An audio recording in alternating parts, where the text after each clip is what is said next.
Operations में हूँ। नौकरियाँ जो आएंगी, जैसे ही इस पे गवर्नर का कंसेंट आएगा, नई एम्प्लॉयमेंट के अंदर 75% हिस्सेदारी हरियाणा के युवाओं की हम डालने का काम करें। उसके साथ किसान के लिए जो पहले स्टैंप ड्यूटी की बहुत लंबी मांग रही है किसान संगठनों की भी, और ख़ास तौर पर जब मुझे भी मौका मिला लोगों से चर्चा करने कि 2000 रुपये का जो चार्ज था उसको रिवाइज़ किया जाए पूरे हरियाणा के लिए, उसको हमने रिवाइज़ करके 100 रुपये पे लाने का काम किया। हरियाणा प्रदेश में आईटी सेक्टर बूम करे, उसके लिए आईटी पॉलिसी के अंदर वर्क लिव एंड प्ले की पॉलिसी हमने बनाई, जिससे अपना घर भी आप आईटी पार्क के अंदर इस्टेब्लिश करने का काम कर सकते हैं। मेरा ये मानना है कि जिस सोच के साथ इस क्राइसिस सिचुएशन को हरियाणा अपने लोगों के लिए भी और इन्वेस्टर्स के लिए भी एक अपॉर्चुनिटी बनाना चाहता है, ये ऐतिहासिक फैसले अपने आप में उनको और आगे बूस्ट करने का काम करें। एक मांग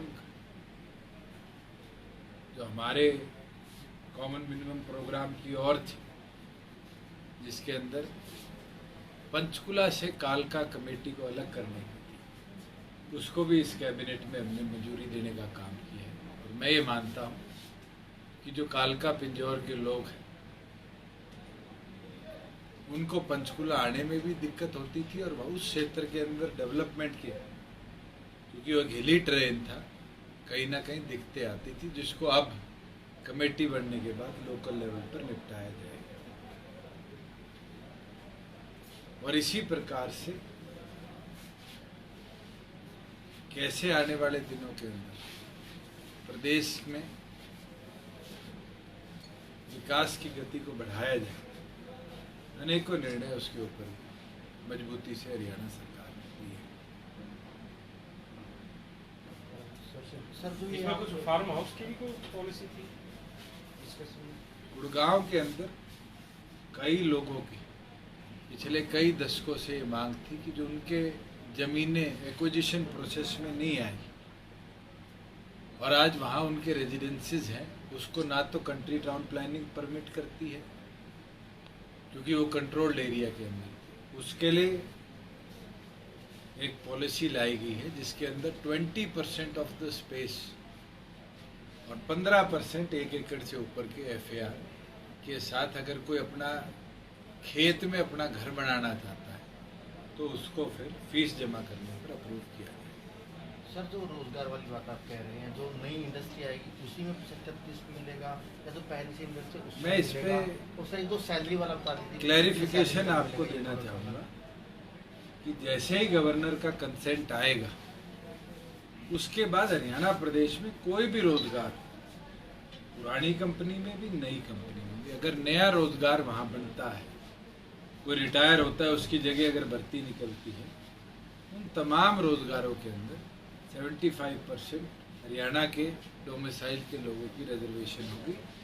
जॉब्स जो 50,000 रुपया प्रति माह से कम सैलरी के, जिसके अंदर ब्लू कॉलर जॉब्स जितने भी आते हैं वो तमाम जॉब्स कवर किए गए। सर, ये बिल्कुल नई पॉलिसी है। नेता प्रतिपक्ष भूपेंद्र सिंह कह रहे कि 10 साल की हमारी सरकार थी, उस वक्त भी प्रावधान था, उस वक्त भी कानून था। अगर प्रावधान था तो क्यों आज HSIDC के अंदर, इंडस्ट्रियल एरियाज के अंदर इस प्रावधान को इम्प्लीमेंट उन 10 सालों में उनकी सरकार नहीं कर पाई? हम तो इसको एक्ट के तौर पर लेकर आ रहे हैं, जिसके अंदर अगर कोई 4 में से 3 नौकरी हरियाणा के मूल निवासियों को नहीं देता तो उसके ऊपर फाइनेंशियल इम्प्लीकेशंस भी हैं, और साथ की साथ उसके अंदर पीनल ग्राउंड्स भी हैं, जिसके अंदर पेनल्टीज भी इंडस्ट्री के ऊपर लगाई जाए। सर, एक आवाज और भी आवाज लगा रहा था कि 75% जो रोजगार की बात आप कर रहे थे हरियाणा के लोगों के लिए, सरकारी में भी ऐसा कुछ प्रावधान है?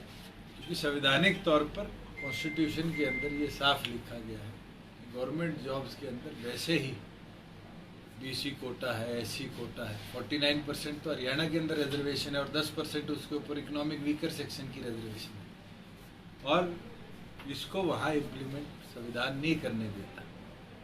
तो जितने भी प्राइवेट सेक्टर के यूनिट्स हैं, और इसके अंदर हमने स्पेसिफिकली इकलौता स्टेट है हरियाणा जिसने अपने एक्ट में ये भी डाला है कि चाहे सोसाइटीज़ हो, ट्रस्ट हो, LLC हो, पार्टनरशिप फर्म हो, तमाम तरह के प्राइवेट सेक्टर की एम्प्लॉयमेंट के इस कानून को हम लागू करें। दुष्यंत जी, सरकार ने फैसला लिया है कि कांवड़ यात्रा अब की बार नहीं हो पाएगी, तो उसके लिए सरकार जो है जल प्रोवाइड कराएगी सारे मंदिरों में, और इसके लिए बाकायदा उत्तराखंड के CM ने भी अपील करी है कि भी आप अपने स्टेट के लोगों को समझाएं कि वो इस पेंडेमिक में यहाँ ना आए। पेंडेमिक के अंदर MHA के गाइडलाइन से किसी भी तरह के रिलीजियस मूवमेंट्स नहीं होंगे, और उसके अंदर यूपी सरकार ने भी और उत्तराखंड सरकार ने भी कांवड़ यात्रा को इस साल के लिए स्थगित किया है। अगर कहीं से हमारे संज्ञान में ये बात आती है कि गंगा जल की शिव मंदिरों के अंदर डिमांड है और लोग चाहते हैं गंगा जल आए, तो सरकार इस पर भी निर्णय लेगी कि उनको कैसे प्रोवाइड किया जाए। उत्तराखंड सरकार अगर प्रोवाइड कर रही है तो जरूर उत्तराखंड के मुख्यमंत्री से मैं भी स्वयं चर्चा करूंगा, CM साहब भी चर्चा करेंगे, और मिलकर कुछ ना कुछ प्रावधान बनाएंगे कि जो हमारे रिचुअल्स हैं उनको हम शिवरात्रि के दिन पूरा करें। हरियाणा सरकार ये कह रही है कि हम पहुंचाएंगे गंगा जल, तो उसका मैं पूछ रहा था कि कुछ आपने ब्लूप्रिंट किसी तरीके से तैयार किया? मैं तो ये डिमांड आएगी कहाँ जरूरत है, उसके बाद ही इसका ब्लूप्रिंट बनाया जाए। सर, कांग्रेस एक शैडो कैबिनेट बनाने जा रही है कि जो आपका मंत्रिमंडल है, आपके मैं तो आपसे पूछ लेता हूँ, कैबिनेट की शैडो तो कांग्रेस बनाने जा रही है, वो कांग्रेस को बोलो अपने 30 विधायक को इकट्ठे बिठा लो। आरोप तो वो हमें तोड़ने का लगता है।